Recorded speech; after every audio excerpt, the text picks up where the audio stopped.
Get out of here." These cold words were uttered by my mother-in-law, Grace. As soon as my husband's overseas assignment was confirmed, she kicked me and my daughter out of the house. With nowhere to live, I took my 2-year-old daughter to the park. As I was overwhelmed thinking about what to do next, I was suddenly surrounded by police officers. "Please come with us to the station." Trembling in the pouring rain, I followed the officer's instructions and headed to the police station. There, an unexpected person was waiting. My name is Olive. I turned 35 this year. I met my husband, Jim, at work, and we got married a year after we started dating. I quit my job when we got married, and 2 years ago, I gave birth to our daughter, Tracy. Currently, I live with Jim, Tracy, and my mother-in-law, Grace. We originally lived in a rental property, but when my father-in-law passed away and Grace's knee condition worsened, we decided to live together and bought a new apartment. We considered buying a house, but given Grace's knee condition, a location with good transportation was deemed best. Apartments are less expensive than houses, and life with an elevator became easier, so Grace agreed with this choice. As a result, we made a down payment and took out a 35-year mortgage. Jim's company is known for its frequent business trips and transfers, but we were told that there would be no relocation for the time being since we had recently bought the house. However, Jim's frequency of business trips is higher compared to other employees, and he travels to other states once a week. I am raising a 2-year-old daughter, and honestly, it gets stressful when Jim goes on business trips. Initially, Grace was cooperative, but now she hardly helps with childcare and instead adds more trouble. For example, she leaves dishes on the table after meals or leaves cooking utensils unsoaked. I'm busy taking care of Tracy, and before I know it, rice grains are stuck to the dishes, making them difficult to clean. When I ask Grace to at least soak the dishes in water, she says, "Oh, I'm sorry, I'll be more careful next time." However, she doesn't actually follow through. Strangely, when Jim is home, Grace does soak the dishes properly. I only recently noticed this because there were occasional times when she would soak the dishes, so I thought it was fine, but now my thinking has changed. Grace is likely harassing me on purpose. Also, when going shopping, if I ask, "Do you need anything?"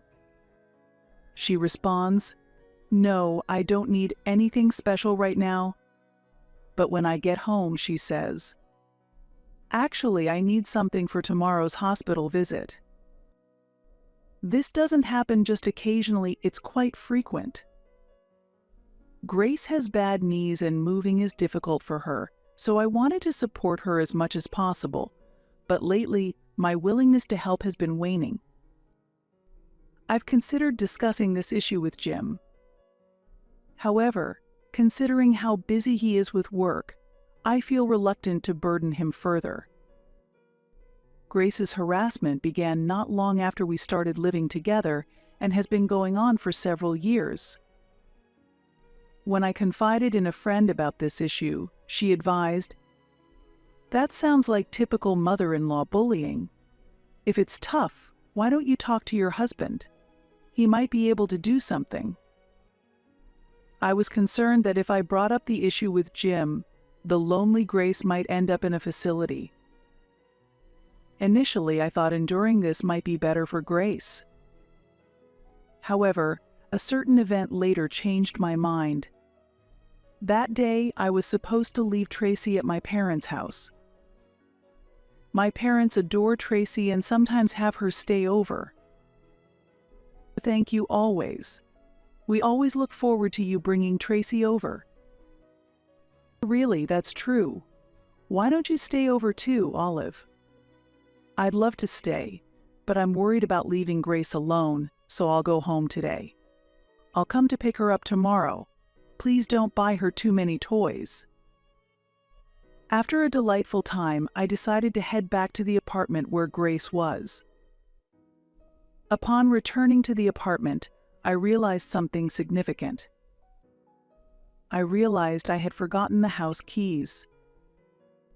Despite forgetting the keys, I assumed Grace was at home, so I decided to use the intercom to call her.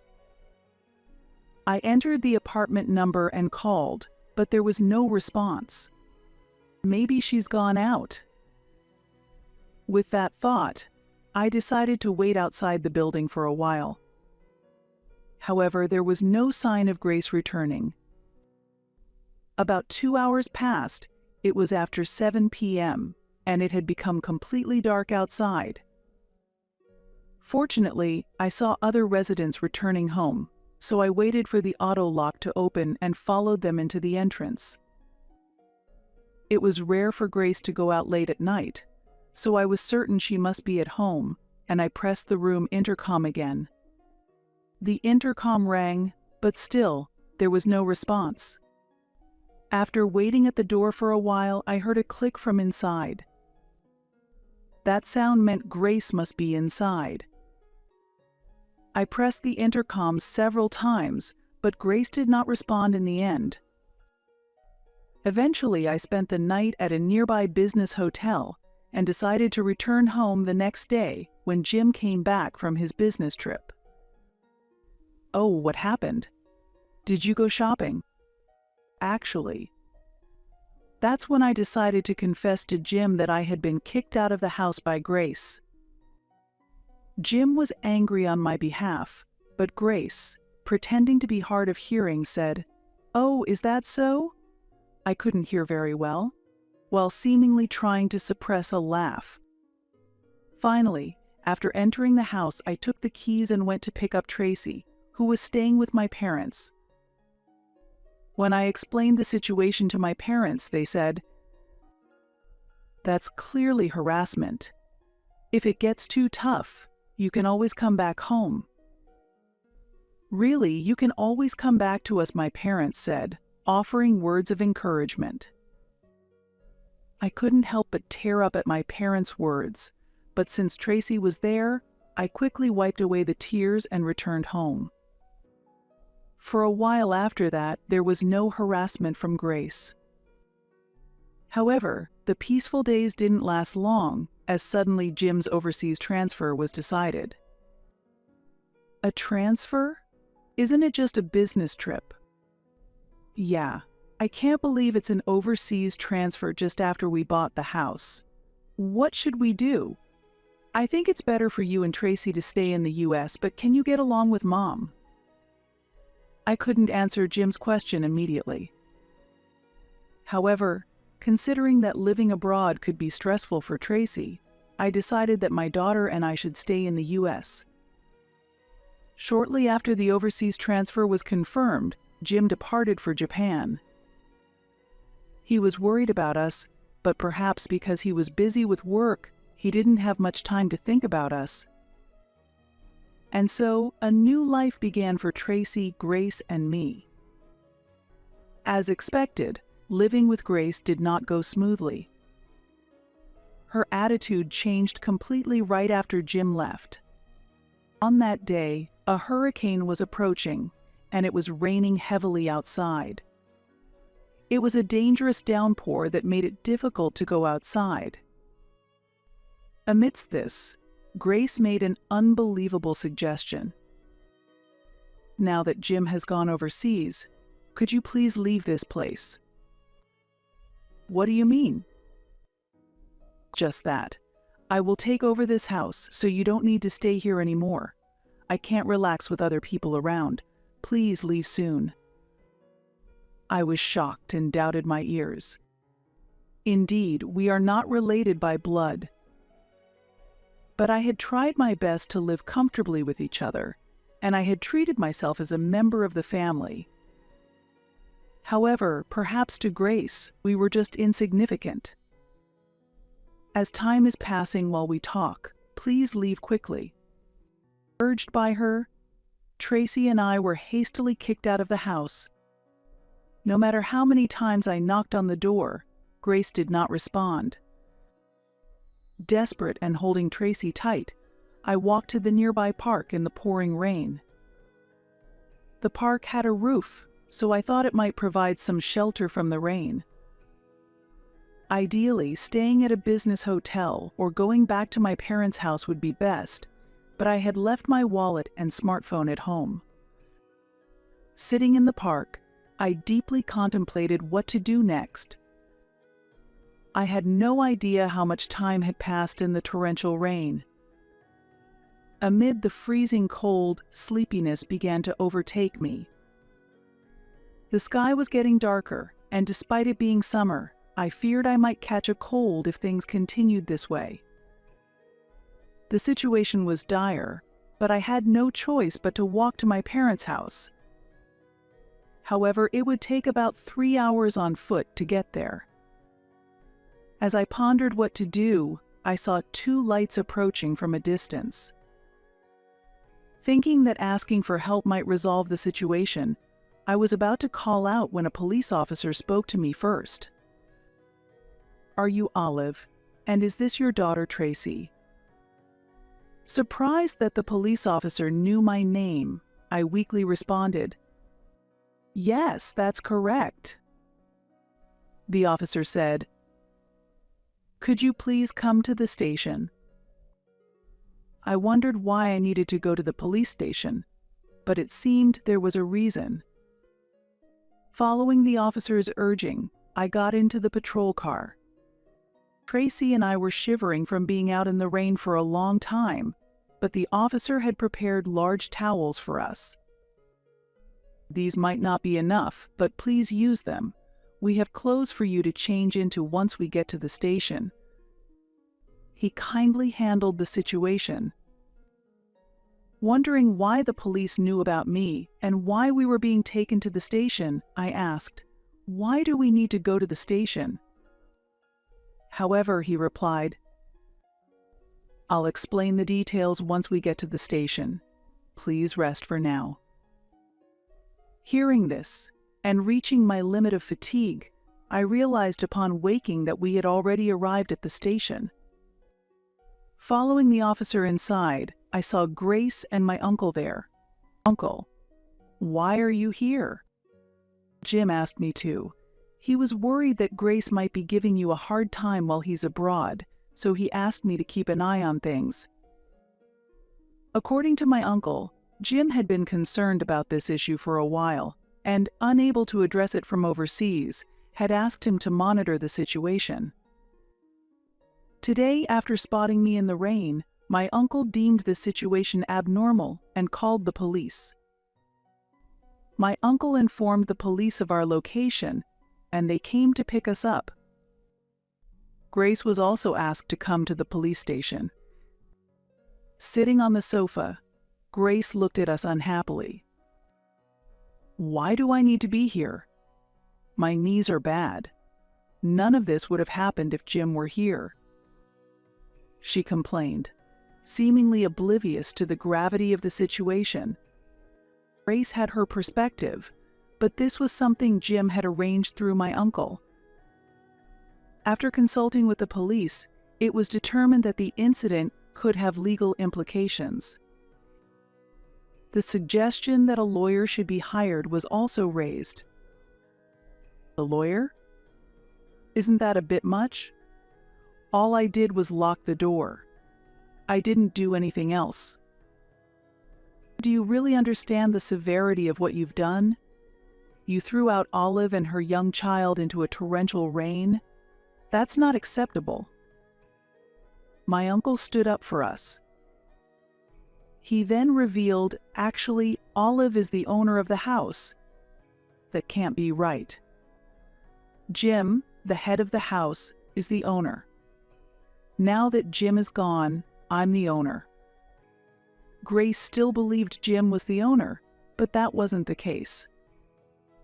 In fact, my uncle deals in real estate, and through his connections, we were able to buy the apartment at a good price. Because it was a transaction among relatives, Jim had advised that the property be put in my name. Initially, I didn't mind either way, but now I'm grateful for Jim's suggestion. Afterward, I hired a lawyer introduced by my uncle to proceed with consultations. According to the lawyer, it would be difficult to make Grace leave. Therefore, if we need to distance ourselves from Grace in the future, the best advice was to place her in a facility. Having learned this, I immediately called Jim to explain the situation.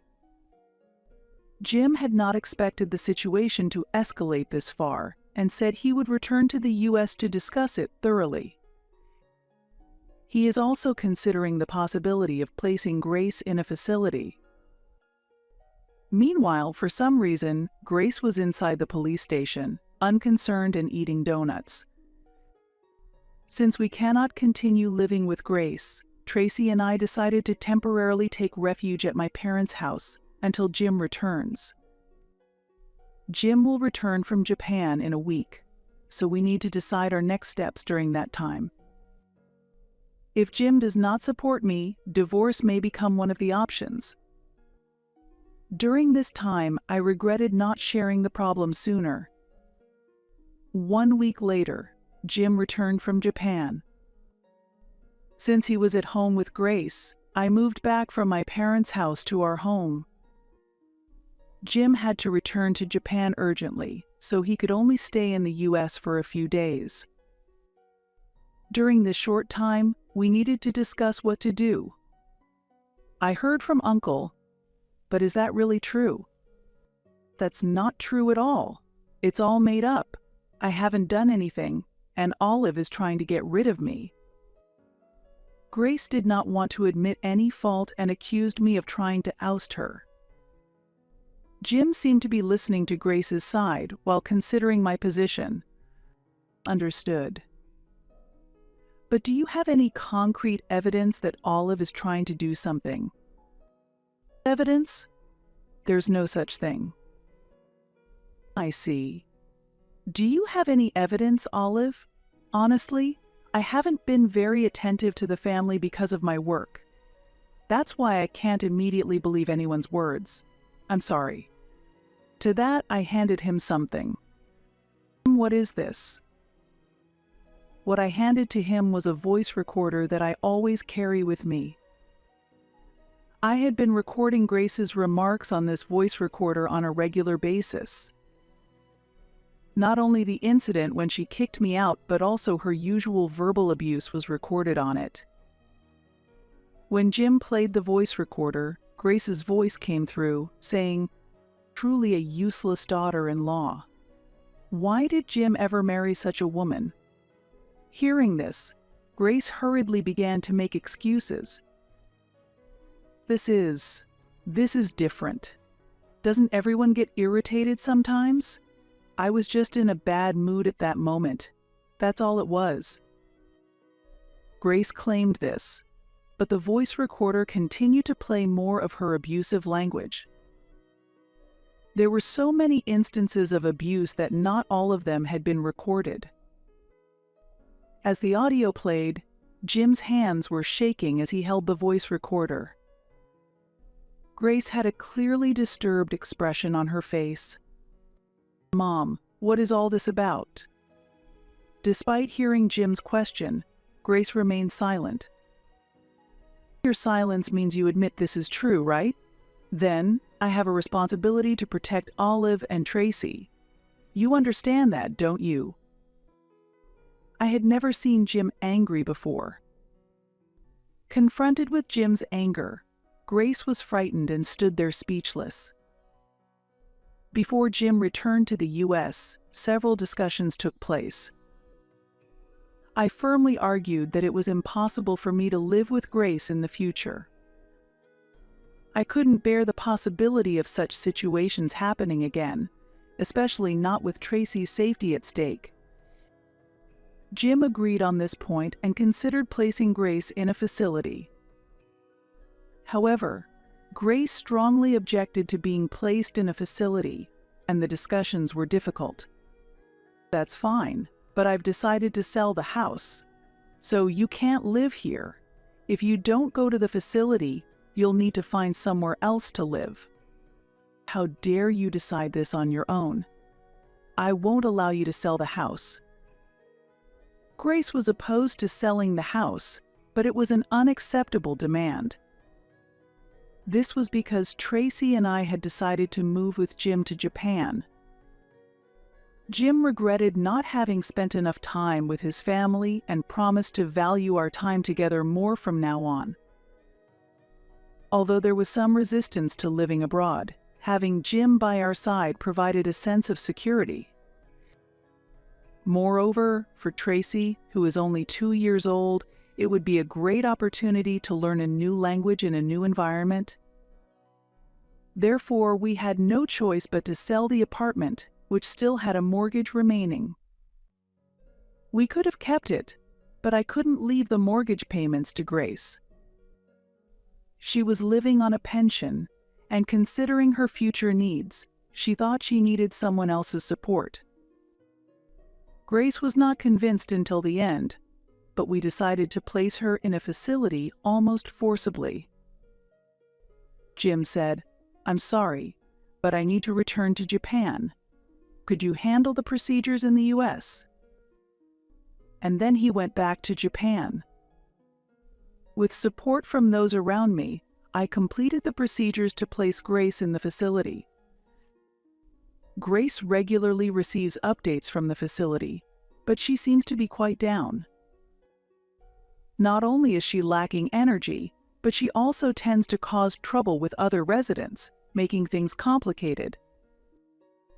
Before heading to Japan, I visited the facility to see Grace, and she vehemently criticized me, saying, "I can't forgive you for locking me up in a place like this." She also continuously complained to the staff, "This food is inedible. Serve something decent. The portions are too small, the bed is uncomfortable, and the treatment from others is terrible. Staying here will drive me insane." When I apologized to the staff, they reassured me, "It's okay. These kinds of reactions are common and there's no need to worry. Please leave her care to us. We will keep you updated regularly, and if there is any need, we will contact you immediately."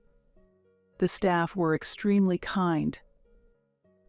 Despite the hardships I faced with Grace, I felt some affection for her due to our past life together, and it was with concern that I departed for Japan. Upon arriving in Japan, Jim, who was waiting at the airport, and I went to the apartment we had rented. Living costs in Japan are said to be high, but thanks to a housing allowance from Jim's company, we were able to find a reasonably spacious and affordable apartment. The residents of the apartment are very friendly and have been kind to me despite my limited Japanese. Yesterday, a neighbor shared some homemade beef and potato stew with me, so in return, I gave them some mac and cheese that I cooked. Mac and cheese is not very well known in Japan, but it seems they really liked it. Tracy and I are gradually learning Japanese. Since self-study has its limits, we are also attending a language school. There are many other American people at the school, including many who have just arrived in Japan. I've made new friends there, and I'm enjoying life in Japan. Now that I no longer need to worry about Grace, I can fully enjoy meals out with friends, which was difficult before. While I am slowly getting used to our new life, I won't be completely at ease until Tracy starts kindergarten.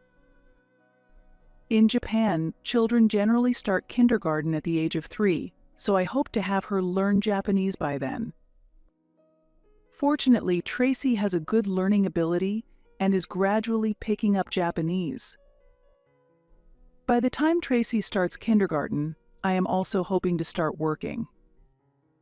Jim has said he's fine with me being a stay-at-home mom, but through our new life in Japan, I've been inspired to further myself.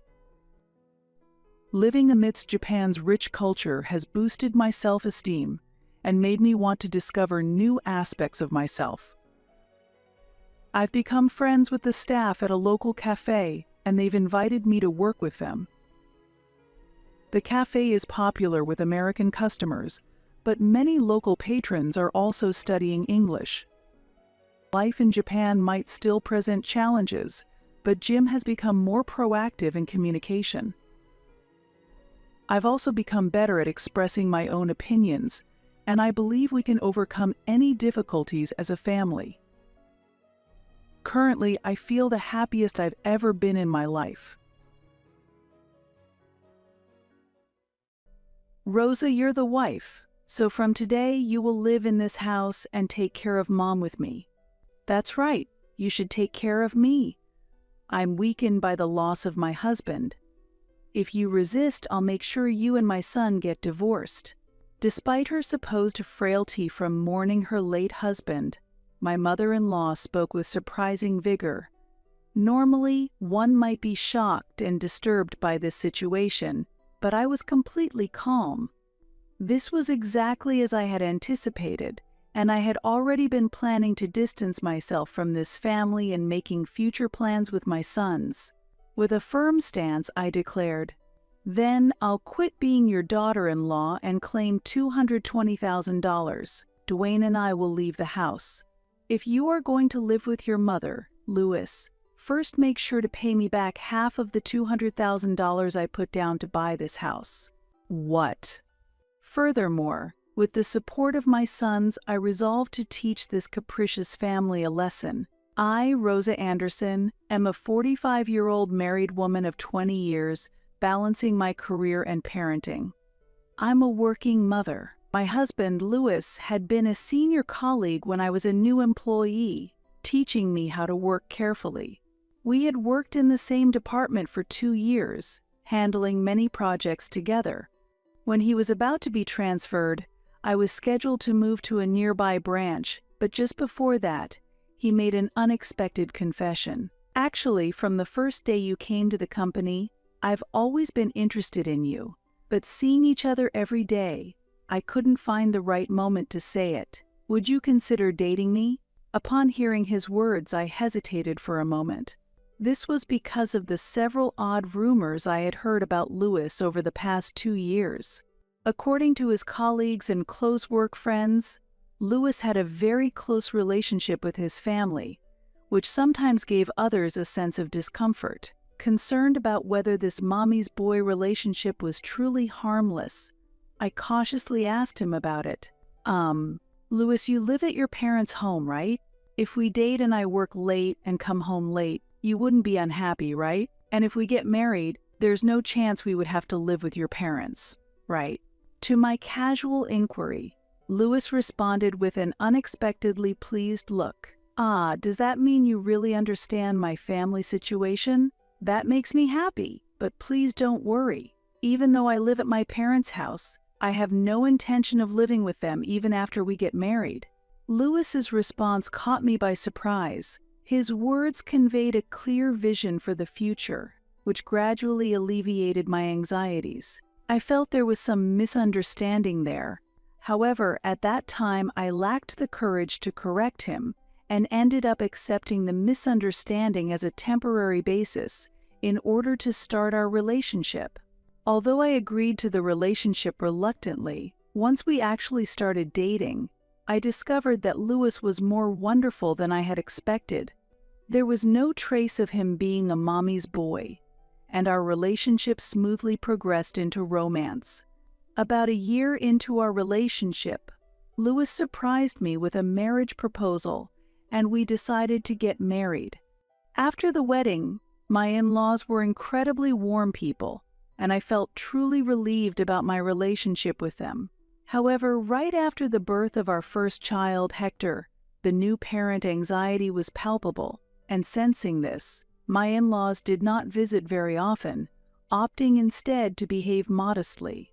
2 years after Hector's birth, when our second son, Dwayne, was born, there was a noticeable change in my in-laws' behavior. Their excitement increased, and their celebratory feelings for the children became even stronger. Despite this, I deeply respected my kind in-laws and harbored no grievances against them. Our daughter-in-law gave us 2 boys. "She is truly wonderful," my mother-in-law would often say, which pleased me, and I felt that they saw the boys as the future successors of our family. As time went on, my in-laws visited our home more frequently. My mother-in-law often came with my father-in-law, making our house quite lively, while my modest father-in-law always seemed apologetic towards me, as if she was imposing. My mother-in-law showed no signs of leaving and often stayed and talked for hours. The occurrence of this situation might partly be because our current house is coincidentally very close to my in-laws' house. With this in mind, I decided to bring up a suggestion to Louis. "Hey, now that our family has grown, should we consider moving to a larger place?" I suggested. Louis appeared a bit puzzled and asked, "Eh? Do we really need to? Do you know any other family that is moving as well?" I explained using the example of friends who had recently taken out mortgages to buy new homes. "There's a good property in the new residential area in the neighboring town, and if we take out a 25-year mortgage, we can afford it," I continued. I expected him to be pleased with this suggestion, but Louis looked even more puzzled. "Actually, I'm not good with taking out loans. I would consider it if I won the lottery and could pay for the house in cash," he replied. I was honestly surprised and somewhat dismayed by his unrealistic proposal, but the rent we're paying now is not much different from a mortgage payment, so I think it's ultimately more beneficial for us to own our home, I firmly argued. Despite that, his reaction was far from what I had hoped for, and he responded as if I was the villain forcing him into something. "Rosa, are you perhaps dissatisfied that our house is near my parents' home? Don't forget you are the precious wife who has given birth to the children who will carry on this family's future. That's why it's so important to get along well with my parents. Actually, we're still lucky because we're not living with them." Louis's words left me speechless, unable to find a reply. His parents visited our house frequently, but indeed, they never directly pressured me to respect the family. However, that one sentence from Louis felt like something inside me had broken. Taking advantage of my silence, Louis's attitude changed dramatically thereafter, and he often lashed out at me with harsh words. Each time, the atmosphere became even heavier. When my mother-in-law learned of this, she drastically changed her behavior and began to exert a clear pressure on me. "I've been quiet until now, but I can't stand to see you talk down to Louis. From now on, I'll make sure you are properly educated as a daughter-in-law, so be prepared," she declared. From then on, my life became a series of torments, and Louis and his mother started treating me not as a family member but as if I were their property. She used the excuse of wanting to spend more time with her grandchildren to stay at our house almost every day, and her presence heavily weighed on my daily life. Furthermore, she made me prepare dinner, including for them, even though we were both working. Louis spent most of his time lying down under his mother's watchful eye, hardly helping with the housework. I had no choice but to follow the instructions of my mother-in-law and Louis, unable to express my own opinions. However, as the children grew up, especially our eldest son Hector, he began to express his dissatisfaction with his grandmother's actions without reservation. "Grandma, please don't overwork Mom." At Kevin's house, his grandmother helps out with cooking while his mom works, Hector said. Hector's words felt like a ray of light to me, offering a glimmer of hope and salvation. However, my mother-in-law countered his opinion mercilessly. She was strict even with her grandson Hector, refusing to acknowledge any complaints against herself. "We are different from other families. We decide things in our own home." "Are you saying this because your mother has been influencing you? Rosa, you're not doing a good job with parenting," she shouted loudly. Faced with these words, I had no choice but to apologize. Even though I felt it was unfair deep down, I ended up scolding Hector. "Hector, you shouldn't say things like that. It's not right to speak to Grandma that way," I said, even though I felt sorry for him inside. "Why? The problem is with Grandma? Do you know how busy Mom is? Grandma just sits around doing nothing," Hector argued back. Hearing this, my mother-in-law, trying not to be put at a disadvantage, advised Hector again. "Well, it's not that you are wrong per se, Hector. The real problem, I think, is that your mother isn't disciplining you properly," she declared, which weighed heavily on my heart. Provoked by the inappropriate comment, Hector visibly got angry and stood up. "I can't take it anymore. I really hate Grandma," he shouted, and overwhelmed with anger, he left the dinner table without eating and went back to his room. Witnessing this scene, the younger Dwayne, unable to understand the situation, began to cry. This incident further heightened the tension within the family. Seizing this moment, I decided to discuss the purchase of a house with Louis again. I knew he was hesitant about using a loan, but he agreed to a plan where we would save diligently together and pay in cash when we had enough funds. However, I understood that it would take a long time to acquire the home we wanted. I was determined not to accept any help from my in-laws. Therefore, I reviewed our household finances, made every effort to save as much as possible, and committed to economizing wherever feasible. Now, 20 years into our marriage, we finally managed to buy our own home. Considering that Dwayne would be an 11th grade student and facing exams next year, I prepared a study room for him facing the window on the second floor. Meanwhile, Hector had started college and was living on his own, but we kept his room as it was so he could use it when he came home. With the purchase of our 4-bedroom house, we gained a spacious living environment including a master bedroom and a traditional European-style guest room.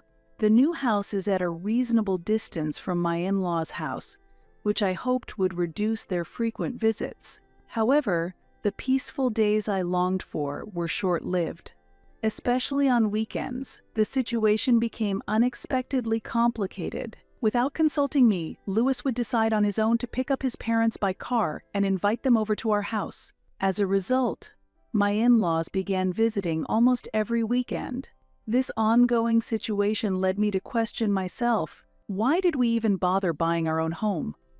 Each time my mother-in-law visited, she would keenly inspect every corner of the new house. "Oh, what a lovely home. Louis really did well. You should be grateful to him," she would say. I could only manage a wry smile in response, barely mustering a yes. It seems my mother-in-law mistakenly believed the house was purchased solely with Louis's income. Meanwhile, every time my father-in-law visited, he appeared genuinely apologetic. "Rosa, I'm really sorry. It's regrettable that we invade your weekends like this," he would apologize. While he felt hesitant about the visits, my mother-in-law forcibly brought him along. This fact pained me, and it was hard to bear considering his feelings. "No, father-in-law, please don't hesitate on our account." "You're welcome anytime," I replied, but my mother-in-law would interrupt. "That's right. After all, this is your son and daughter-in-law's house, isn't it? So naturally, it's ours too," she boasted. Although I wanted to object inwardly, I couldn't openly dispute her in front of everyone, which made my father-in-law's consideration go unrewarded. Thus, my inability to speak my mind due to my mother-in-law's overbearing interference persisted for months. The stress from my intense work and the exhaustion from living frugally began to take a toll, and I started experiencing stomach pains, which cast a shadow over my daily life. Reaching my limit, I sought medical help at a gastroenterologist near my workplace and was diagnosed with a duodenal ulcer. Going forward, it was imperative for me to avoid stress as much as possible. After my medical appointment, as I was settling the payment, I unexpectedly ran into someone in the waiting room. "Father-in-law? Why are you here? This hospital is far from where you live. It turned out he was there for a gastroenterology consultation as well. After enduring years of stress and fatigue from my mother-in-law's pressure, my father-in-law had developed a stomach ulcer. However, he chose this distant hospital to avoid my mother-in-law finding out, as there was a risk he might be discovered if he went to a local hospital. I see. I'm really worried about your health, father-in-law. Please take care not to overdo things. Ah, thank you. Please keep this matter a secret from my wife and Louis. My father-in-law always did not want to bother others with his issues. Unaware of this, my mother-in-law continued to behave as she pleased. She began staying frequently in Hector's room, which she thought was unused. One day, when my mother-in-law visited, a large package arrived. Upon opening it, it was a karaoke set. Look at this. There's an unused room, right? I'd like to put it there. There are too many troublesome people in my neighborhood, and I can't enjoy karaoke at home. That's problematic. Our house isn't soundproof, and we have neighbors to consider, plus we've just moved in, so I'm worried about what they might think. However, Louis brushed over what I said. Just allow this. It's her only pleasure, Louis lightly responded. But Dwayne is preparing for his exams, and regarding karaoke, she can do it outside, which is cheaper during weekday afternoons. Really, you make such a fuss. I dislike going out, so it's better for me to relax at home. There shouldn't be a problem, right? Oh yes, he can study when she is not around. How long will these self-centered attitudes continue? Meanwhile, my father-in-law looked at me again. I could tell he was trying to apologize to me. I was worried about his mental state if this situation continued. Afterward, there was no contact from my mother-in-law for a while, and I had a nagging feeling of unease. Then, while I was at work, I suddenly received a call from her. She said hurriedly, with tears in her voice, "I'm so glad I got through. I tried contacting Louis, but there was no response. Dad is in critical condition. Please come quickly." I immediately left work and rushed to the hospital I was directed to. Louis managed to arrive just in time, but both were already in tears. My father-in-law had passed away just before I arrived. He had been suffering from late-stage stomach cancer, and the delayed diagnosis at an inadequately equipped clinic proved fatal. If only we had realized sooner.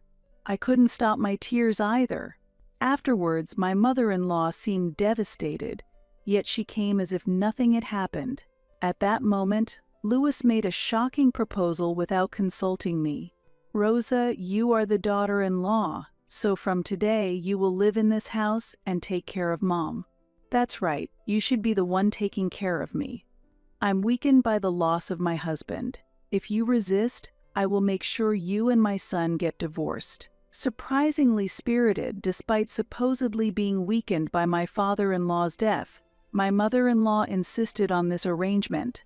She presented a long list with detailed demands regarding living together. The list included care, household chores, and unreasonable demands. Normally, one might be shocked and disturbed by this situation, but I was completely calm. This was exactly as I had anticipated, and I had already been planning to distance myself from this family and making future plans with my sons. With a firm stance, I declared, "Then, I'll quit being your daughter-in-law and claim $220,000. Dwayne and I will leave the house. If you are going to live with your mother, Louis, first make sure to pay me back half of the $200,000 I put down to buy this house." What? The two were shocked by my words. This was true especially for my mother-in-law. Her face showed pure astonishment. Rosa contributed $200,000? Louis, you said you bought this house in your own name, didn't you? Caught off guard, Louis looked flustered. "What are you talking about, Mom? Rosa is just spouting nonsense. It's all lies. She's just trying to squeeze money out of us because she knows we can't make it without her," Louis said. My mother-in-law completely believed his words and seemed relieved. "Oh, was that it? I almost got tricked. There's no way Rosa, just a housewife, could earn $200,000 on her own. You're really bad at lying." "Mother-in-law, why would you say that? I've never quit working since before I was married, and I currently hold a higher position than Louis. Also, my company allows me to have a side job." I explained this as I pulled out my salary slips and records of payments from my side job. Louis was shocked to see them. "What? You're earning this much now? But how can you make so much from a side job?" This is the result of my continued efforts. My income increased significantly while I was writing articles on saving and investing. The nature of my side job was hard for my mother-in-law to understand, but she seemed to accept that I was earning well. "I see you're earning well, Rosa, but why do you need to pay so much money to move out?" "I don't see the necessity." In response to her question, I showed her the house ownership contract and the receipt from the purchase. "Look at this, mother-in-law. When we bought this house, we each contributed our share and registered it under joint ownership. As the records show, we each paid half. Therefore, I have a $200,000 stake in this house." My mother-in-law carefully reviewed the documents. After confirming everything, she sharply looked at Louis. "What are you doing? Are you lying to me, Louis? How could you deceive your own parents?" My mother-in-law was tearful, visibly distressed about the future. Despite this, Louis looked at me with a puzzled expression. "Wait a minute. I also paid $200,000. My savings are depleted. How am I supposed to pay you such a large amount? Because we share ownership of this house, if I leave, you need to buy out my share to make the house solely in your name. Otherwise, it would be difficult for you and mother-in-law to live here together." At that, my mother-in-law gasped in surprise. "No, that would be problematic. I've already let go of the previous house. I thought about selling it, but demolishing that old building cost a lot, and I was left with nothing. It would really be a problem if I couldn't live here." "Yes, you are free to leave, Rosa." "Wait, did you just say $220,000? What's the extra $20,000 for?" I couldn't help but laugh at the question. "That's a penalty for the money you embezzled, Louis?" "What? What are you talking about?" Louis looked shocked at my response. Just then, Hector, who had returned home for spring break, entered the room. "I'll take it from here, Dad." "What? What's going on? Hector, you're back and you didn't even say hello." "Dad, last year you were plotting an affair with a young woman, weren't you?" Louis unconsciously started to sweat as Hector brought this up. It was clear he knew something. Seeing Louis recall the past, Hector pulled out his phone from his jacket and showed a specific screen to him. On the screen, there was an image of Louis smirking while embracing a young woman tenderly. "What are you doing, Hector?" "This is from our high school senior class chat. We've kept in touch since graduation. And this girl next to Dad here, she's an old friend of mine." Louis had recently attempted an affair with this woman. Given that she was Hector's old friend, she would have been underage at the time. Yet Louis, without any sense of guilt, boldly stated, "And what's the problem? I haven't done anything wrong with her." From the woman's displeased expression next to him, it was evident that nothing had happened and that Louis had been the one making advances. Hector continued the conversation, his expression indicating he understood the facts. "She was the top student in our class, always focused on her studies. As you can see, she's beautiful. And she's still managing a career and her studies, a respectable woman. So, she would never be interested in men like Dad, who think they can get favorable attention by showering young women with gifts." "What did you just say?" Enraged by his son's contempt, Louis suddenly raised his voice. I had heard from Hector before that she worked at a diner that Lewis frequented. She worked during the day to help support her family and attended university at night. However, Lewis, without knowing her circumstances and exploiting his position as a customer, persistently pressured her to date him. Imagine how frightened she must have been, being repeatedly propositioned by an older man. She was seriously troubled and discussed it in a group chat with Hector and other former classmates, who were her confidants. One of them had asked to see a photo of the man, so she posted a selfie she had taken with Lewis. When I saw this photo, I was so embarrassed I turned red. I never imagined that the man doing such embarrassing things would be my own father. Despite his advances, she refused him, but she was confused by the repeated gifts Hector explained. Hearing these facts from his son, all color drained from Lewis's face. He might not have realized she was uncomfortable. Then he looked at me, his expression pleading for some form of help. He was probably trying to justify himself that he hadn't actually had an affair, but I am not so forgiving. In fact, Hector had already informed me about this. That's why I secretly checked your bank statements. Indeed, money unrelated to our daily expenses was being withdrawn bit by bit. The total amounted to $20,000. Really, Dad, you're the worst. Mom has been working her job and side job, scrimping and saving for our home. And just to be clear, Mom has been paying for our schooling too, without any help from you. Chastised by Hector, Lewis hung his head in shame. He muttered quietly, looking down. I, too. No matter how hard I tried, I always felt pressured by Rosa to save money. It was crushing me. That's why I was seduced by temptation. Hearing this, my mother-in-law comforted Lewis by gently patting his back. You shouldn't blame yourself. Lewis, you did nothing wrong. The problem is with Rosa, not you. You felt lonely, so you looked elsewhere. Rosa has no right to blame you. She said this as she vehemently scolded me. Unable to contain her anger, she turned to Hector, her fury intensifying. And you, Hector. Like mother, like son, huh? What kind of attitude is that towards a father who has cared for you all these years?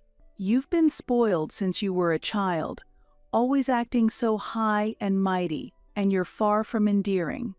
Just moments ago, she had been feeling insecure due to the disadvantageous situation, but her son was clearly the most important thing to her. She continued to vehemently criticize us.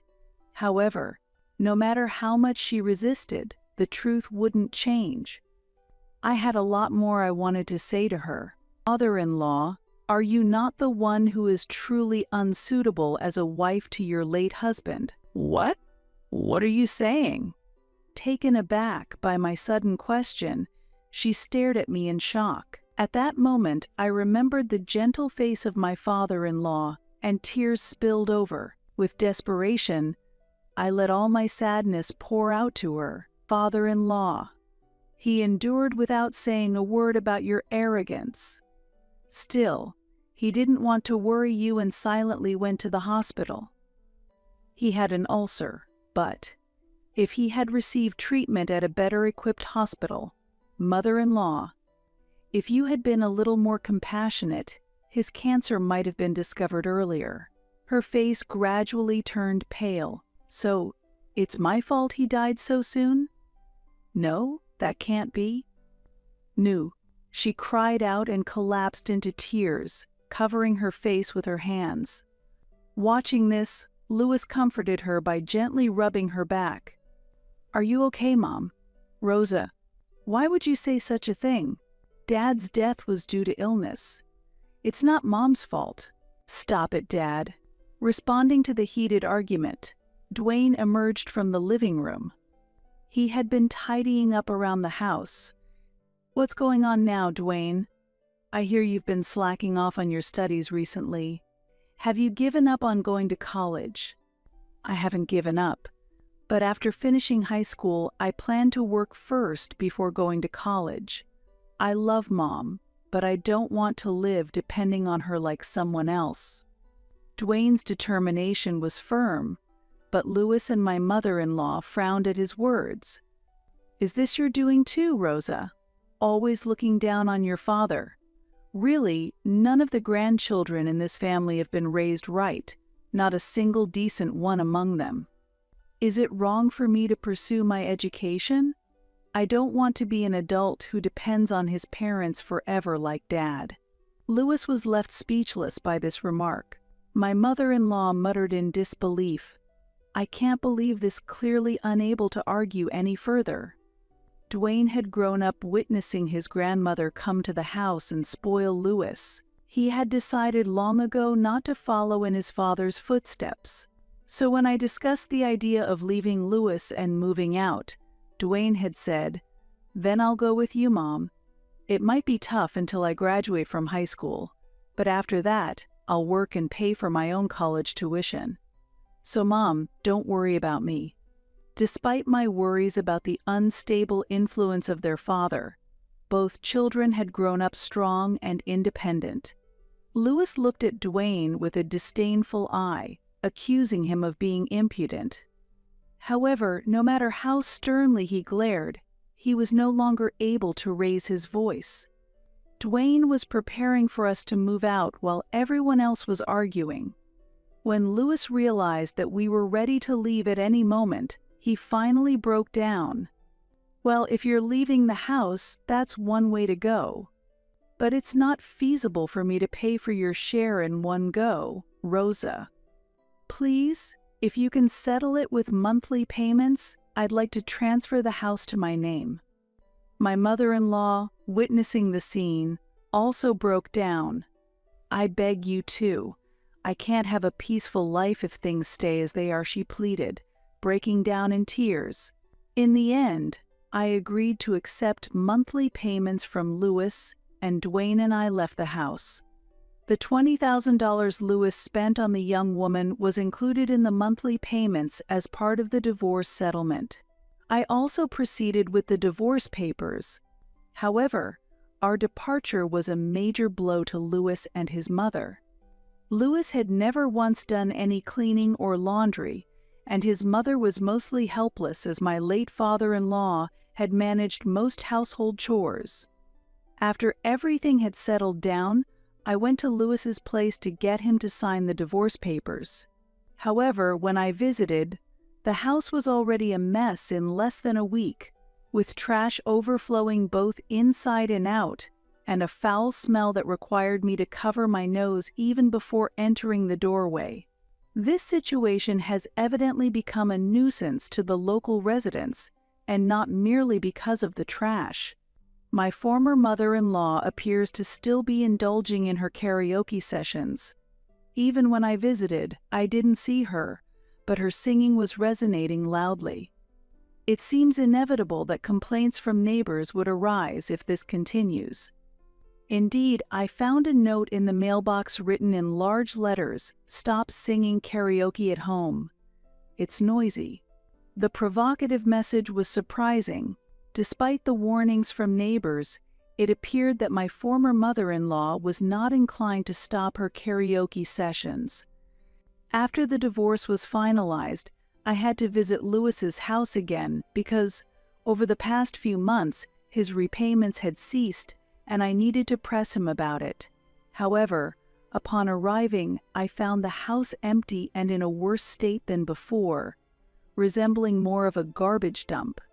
Local residents informed me that my former mother-in-law continued singing until late at night, and eventually the neighbors called the police. They were instructed to clean up not only the outside but also the heaps of garbage inside, which were left untouched.